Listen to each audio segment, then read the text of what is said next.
I just felt anxious and tired. My whole body crashed. Just putting restrictions on myself has just not felt good. Your body is so smart and it knows best. That is just another sign that your body is not using food for energy, but just using kind of stress hormones.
So I wanted to take a little break from the video just to talk about some of the diet and lifestyle changes that I've been making and the rationale, just because I've been getting some questions. Honestly, there's so much to talk about and I probably won't get to all of it in this video. So if you have any other questions, just leave them in the comments below and I'm sure I'll talk more about this in other videos. But just basically jumping into it, you guys know that I finished my exams a few weeks ago and this is the first time that I've ever taken an extended amount of time off. I am planning on hopefully starting work in January if my license and all my exams come through and everything like that. But I'm really devoting the months of November and December to me and just to nourishing myself and recovering. I don't even want to say recovering, but just taking a little break before I start work. Like I said, I've never really taken an extended break. In undergrad and grad school, I either trained, studied, or worked throughout the summers. And to be honest, over the last 3 weeks, I just think I realized how much I was just running off of stress and stress hormones and relying on that for my energy. I thought that I was gonna feel so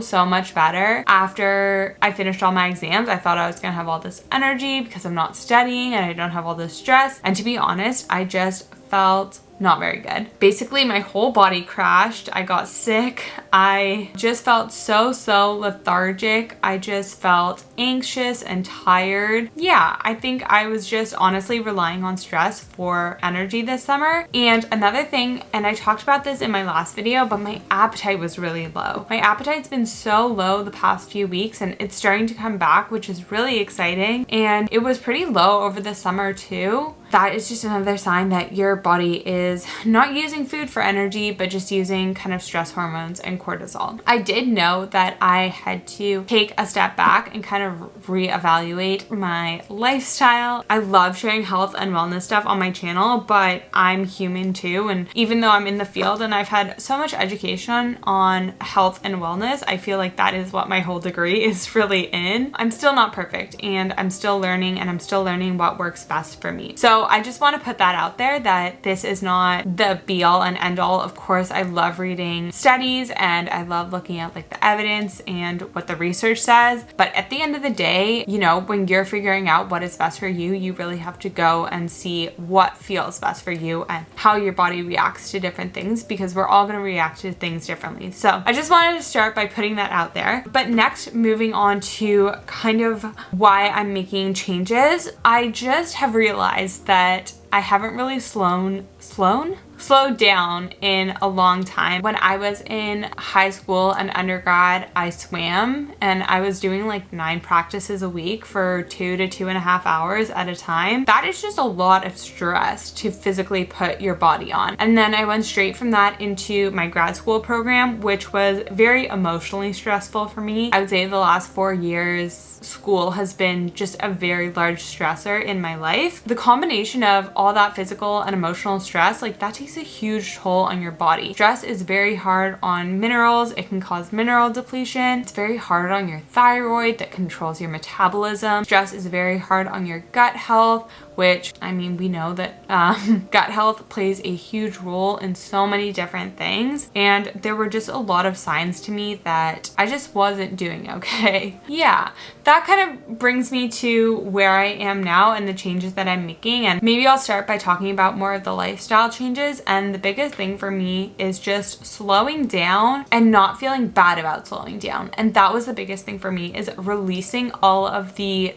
guilt that I felt about slowing down. I've been someone who has been, for a lack of a better term, addicted to stress my whole life. I've always loved to be busy. I've always loved to have a packed schedule, to be doing things all the time, and actually coming to terms with the fact that, I'm sorry, the lighting, the sun keeps like going in and out, but giving myself time to slow down and relax and not to feel guilty about it. Because the first few weeks after my exams, I felt so guilty about not having my days packed, felt like I wasn't doing enough. And if you just feel guilty about resting, the rest isn't gonna be as nourishing and as healing as it should be. So that was the first thing, is just slowing down, not having my schedule packed all the time, and not feeling like I always have to be doing more. And then the next thing has just been creating a routine that nourishes me and just making sure that I have certain things that I do throughout the day. So big thing for me is getting outside first thing in the morning. There's so many benefits to just getting that sunlight first thing in the morning to help regulate your circadian rhythms. It's gonna help with sleep. It's gonna help with hormonal health. So that's one thing that I've been doing. And then another thing is incorporating more gentle movement into my life. I'm taking some time off right now from doing any sort of intense exercising. Movement can be so good and so healing for the body and so necessary for good health, good gut health, good hormonal health, and stuff like that. But too much or too little movement is gonna be a stressor on the body, and the only person who can tell you how much is too much or too little is you. For me right now, I just know that I've come from a place where I put a lot of physical stress on my body through athletics and through overtraining in the past, and I just know that right now just more gentle exercise is going to be better for me. So yeah, just slowing down, reducing my stress levels, incorporating more like gentle exercise, and then I'm doing my other stuff, journaling, finding hobbies that I love, just things that make you feel like you're filling up your cup rather than depleting it, and you'll be able to tell what those things are. The biggest message here is listen to your body, because honestly, your body is so smart and it knows best, and it knows what is best for you. That is the kind of lifestyle aspect. Like I said, if you have any questions, just pop them in the comments below. All right, and now that we talked about the lifestyle changes that I've been making, I also just wanted to talk a little bit about the diet changes that I've been making. And the biggest thing is that I've just been reintroducing meat and a little bit of dairy back into my diet. And I just want to preface this by saying nutrition is so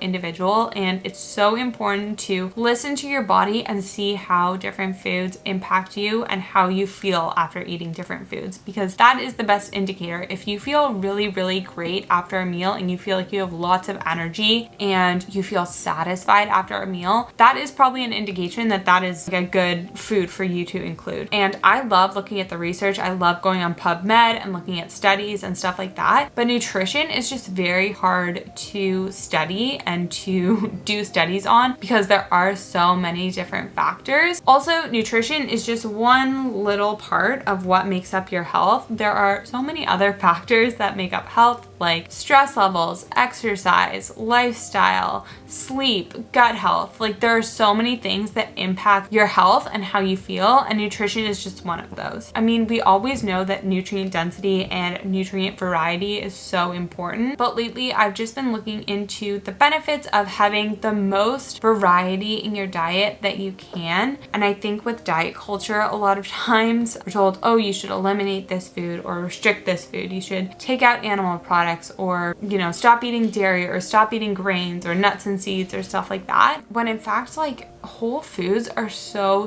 good for you, and the more that you restrict, it's just the less nutrients you're gonna get, especially in terms of having variety in your diet. That is so important. So that is just kind of where I'm coming from with reintroducing meat and dairy back into my diet. I'm just looking to get even more variety, and there are so many, especially when you're looking at high quality meat and dairy. And I could make a whole video on like factory farming and the agriculture industry in Canada and why it's not necessarily very good for your health or the planet or the animals. But I've just found that I feel better including high quality animal products in my diet. So that is just where I'm coming from. I'm also looking just to add more abundance into my life, both inside and outside of the kitchen, and just putting restrictions on myself has just not felt good. And just the energetics of it too.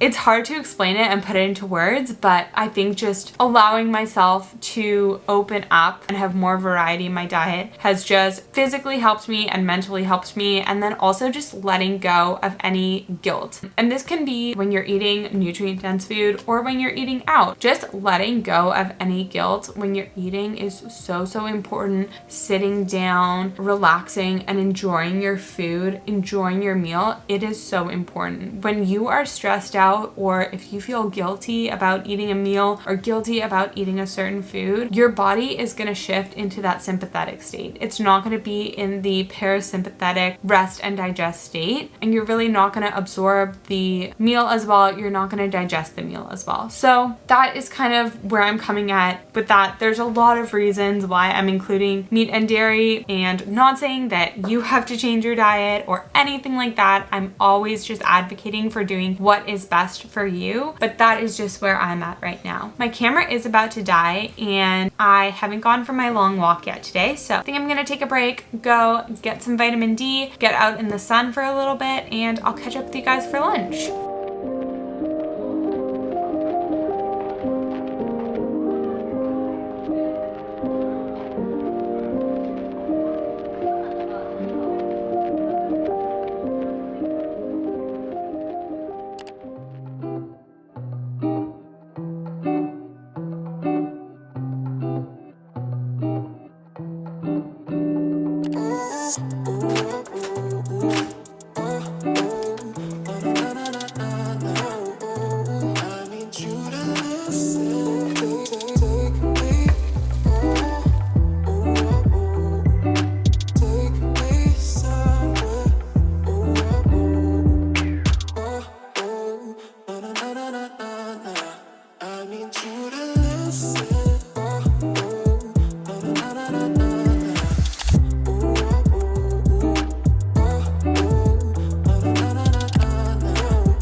Alright, so I'm gonna make dinner, and yesterday at the farmer's market I bought this chicken from a local farm. Honestly, this was kind of an impulse purchase. I was not gonna buy a whole chicken, but they were all out of smaller pieces. So this is the smallest one that they had, and I just figure I can make a whole roast and then I'll have lots of leftovers for the week. The first thing I'm gonna do is wash this, and then I think I'm gonna keep the seasoning really simple, probably with just like salt, pepper, maybe like thyme, sage, probably put like a lemon in it as well. And then I'm gonna roast up some carrots, onions. I also bought a bunch of pears at the farmer's market, so I might like put that in with my roasted veggies just to give it some sweetness. Onions, garlic. I also have some potatoes. If you want to see my full farmer's market haul, I made a shorts video on that, so I'll link that video. But I'm gonna start by washing up my chicken, and then we can get started.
I'm just making my bedtime snack. I'm just having some dates and peanut butter. I have this basically every night. I was really happy with how the roast chicken turned out. It was pretty good. I would give it like an 8 out of 10. There's definitely stuff that I can improve on, so maybe I'll get another one next week. But yeah, thank you guys so much for watching. I hope that you guys enjoyed the video. As always, just a reminder to nourish your body in a way that makes you feel good. Remember to rest when you need it, take breaks when you need it. You're always deserving of rest. You're always deserving of nourishment, whatever that looks like to you. I'm gonna go have my dates, probably read for a little bit, and then get to bed. And I will see you guys in the next video.